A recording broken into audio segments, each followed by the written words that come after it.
Imagine walking into your favorite coffee shop tomorrow morning, pulling a $20 bill from your wallet, and hearing something that would have sounded impossible just a decade ago. Sorry, we don't accept cash. At first, it feels like a minor inconvenience. You tap your phone instead, grab your coffee, and move on. But then it happens again at a parking garage, a stadium, a restaurant, even public transportation. Slowly, almost unnoticed, cash begins disappearing from everyday life. Not because governments officially banned it, but because fewer and fewer places actually want it.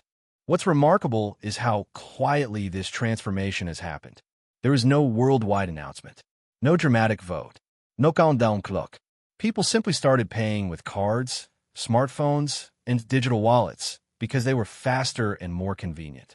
Businesses followed because handling physical cash costs money. Banks embraced the shift because digital payments are easier to process. Consumers barely questioned it because tapping a phone feels effortless. Before long, carrying cash started feeling unusual instead of normal. For most of modern history, cash wasn't just another payment option.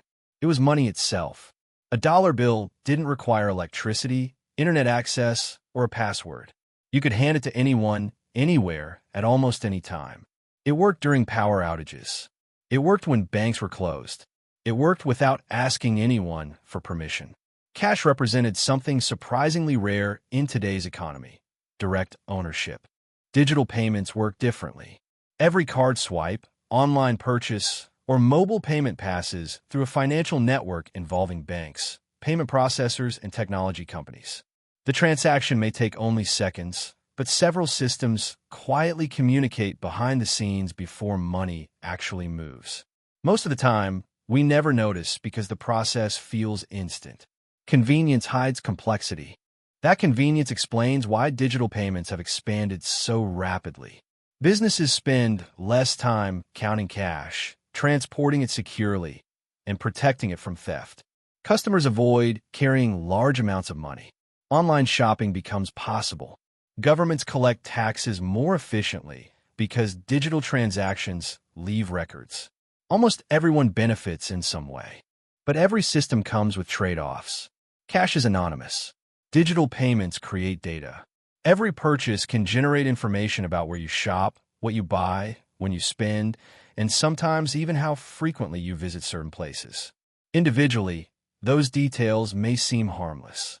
Together, they create an incredibly detailed picture of everyday life. This isn't necessarily about surveillance or conspiracy. Much of that information already helps detect fraud, prevent theft, and improve financial services. Banks use transaction patterns to identify suspicious activity. Payment companies analyze spending to reduce fraud. Businesses study purchasing habits to understand customers.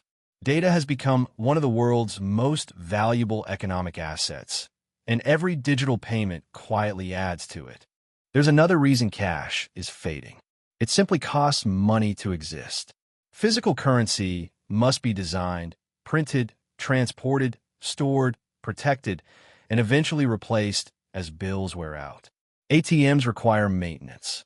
Banks hire employees to count deposits. Retailers spend hours balancing cash drawers. Digital money eliminates much of that infrastructure, making electronic payments increasingly attractive for businesses trying to reduce costs. Then there's the rise of entirely digital economies. Streaming subscriptions, ride-sharing apps, food delivery platforms, online gaming, cloud software, and digital marketplaces often operate without cash at all. Entire industries have grown around payment systems where physical money never even enters the conversation. Younger generations are growing up in a world where earning, spending, and investing can happen entirely through a screen. Some countries have moved much further than others. In several parts of Northern Europe, cash payments have become increasingly rare for everyday purchases. Many stores display signs explaining that they accept cards only. Mobile payment apps have become so common that splitting a dinner bill or paying a street vendor can happen instantly with a smartphone.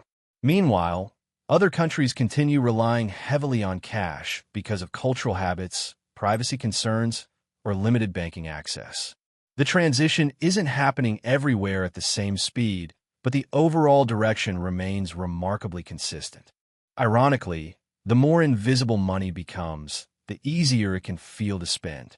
Handing over physical bills creates a stronger psychological sense of loss than tapping a card or phone.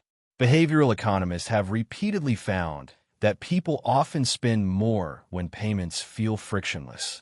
Digital convenience doesn't just change how money moves. It can subtly change how people think about spending. Then there's the uncomfortable question of resilience. Imagine a widespread power outage, a cyber attack, or major banking system failure. Digital payments depend on technology functioning correctly. Cash doesn't. That's one reason many central banks continue emphasizing that physical currency still plays an important role, even as digital payments expand. And now another possibility is emerging. Around the world, central banks are researching or testing digital versions of national currencies known as Central Bank Digital Currencies, or CBDCs. Unlike cryptocurrencies, these would be official government-issued money in digital form. Supporters argue they could make payments faster, cheaper, and more secure. Critics worry they could fundamentally reshape financial privacy and government oversight. Whether they become widespread remains uncertain, but the conversation itself shows how rapidly the definition of money is evolving. Perhaps the biggest story isn't that cash is disappearing. It's that money itself is becoming increasingly invisible. For thousands of years, wealth had physical form. Coins filled pockets. Banknotes filled wallets. Today, most money exists as numbers moving between databases across global financial networks. We trust balances we cannot touch because the systems behind them have earned that trust. The question is whether that trust will always be enough. Because if the future of money depends entirely on digital systems owned by banks, payment companies, and governments, then the disappearance of cash isn't simply about paying for coffee. It's about changing the relationship between people and money itself.